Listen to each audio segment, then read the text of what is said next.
Hello everyone and welcome back to another Kerbal Space Program video. In today's video it took about 5 or 6 hours to make all this. I'm only able to do these kinds of videos because I'm off this week. Funny how you can be off and still have a lot of work to do. Anyway, I thought about improving the large Mega Rover design. The first gen of Mega Rover is basically just a science go-getter. It has the ability to fuel itself up, and it's got like a little corridor and all sorts of good stuff, and a little science thing that comes down, a little elevator. It's got a little hangar bay with like two science rovers and stuff. But other than going around and getting science, that's pretty much all it could do. And I thought to myself, well, what about a type of mobile launch platform? At first I was thinking about making a rover that could not only mobile launch platform, could only go like land, but could possibly like go on sea as well. I really didn't have enough time to do that, so I just opted for land. But how to make a mobile launch platform mobile?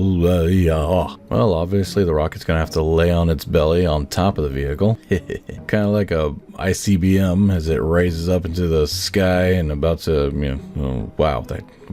okay. As it's lifted into the sky, preparing to launch. I also knew that the rocket would be a hell of a lot easier to prop upwards if it was not fueled up, so it had to be empty, and the fuel had to be carried via the rover. But at this point, should it even be called a rover? I mean, it's not like you call your car or truck a rover, so mobile launch platform sounds better. Anyway, in this new iteration, this Generation 2 large vehicle, I wanted to update the springs or the shock absorber systems for the wheels. Now we all know that unless you use a type of strut system, you really can't connect anything in a full complete circle. There's always a cutoff point and a start point. That being said, putting springs on a wheel in order to create a type of shock absorber system is extremely tricky. I mean, now that I look back, I could have possibly put maybe struts on the motor to help keep it aligned instead of putting all the weight on the shock absorbing system, but that would require a lot of testing and I just didn't have time. So obviously to me it wasn't really working out, so I went ahead and just went back to my original shock absorbing kind of design by using the actual parts themselves and angling them down a little bit to get that kind of natural spring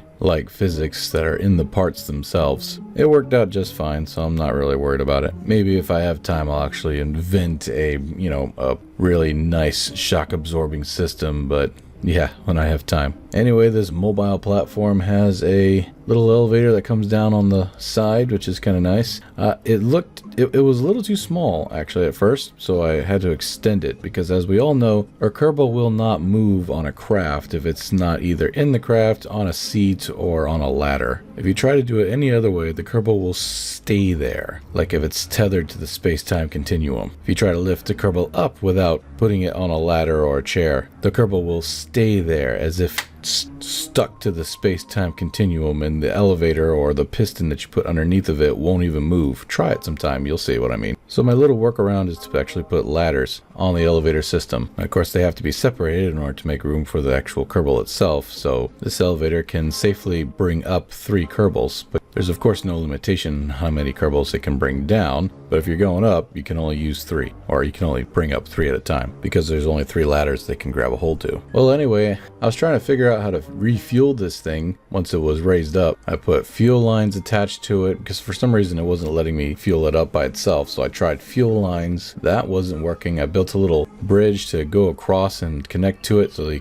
engineer could connect fuel lines to it. That of course wasn't working. I wanted to keep the bridge though. After I found out how to make it work, I still wanted to keep the bridge because it was really cool looking. But ultimately I did some tests with some fuel tanks and everything, and found out that the reason why I couldn't fuel my shit up was the heat shield that I actually put on the bottom of the rocket to keep it from destroying the mobile platform.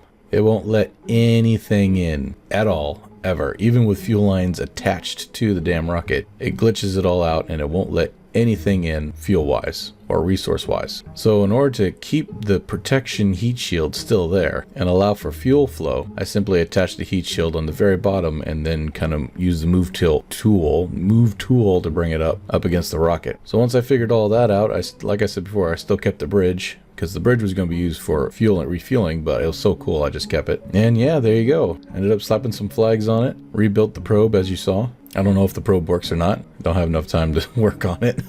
Test it out, excuse me. But the mobile platform is beautiful and it works and it's great. Mobile platform vehicle. Oh yeah. Mobile platform vehicle. MPV. Or should I say mobile launch platform. MLP. Or maybe mobile launch vehicle. MLV?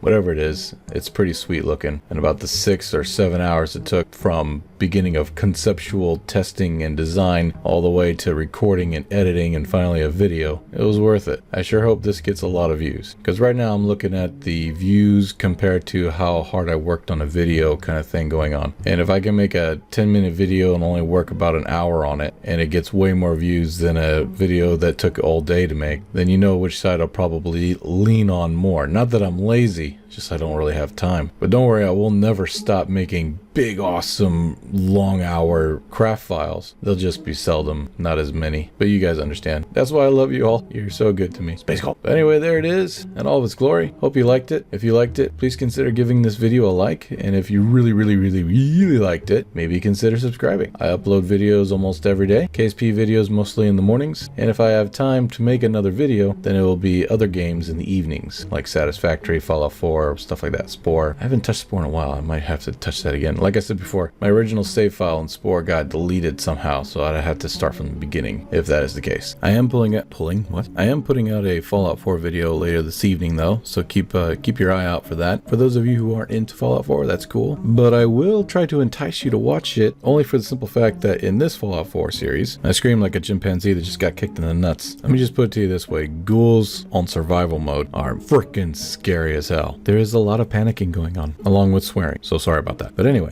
this has been Kerbal Space Program. Thank you so much for watching, and thank you so much for being a part of this channel. Love you all, take care, and I'll see you in the next video. Bye for now. Bye-bye.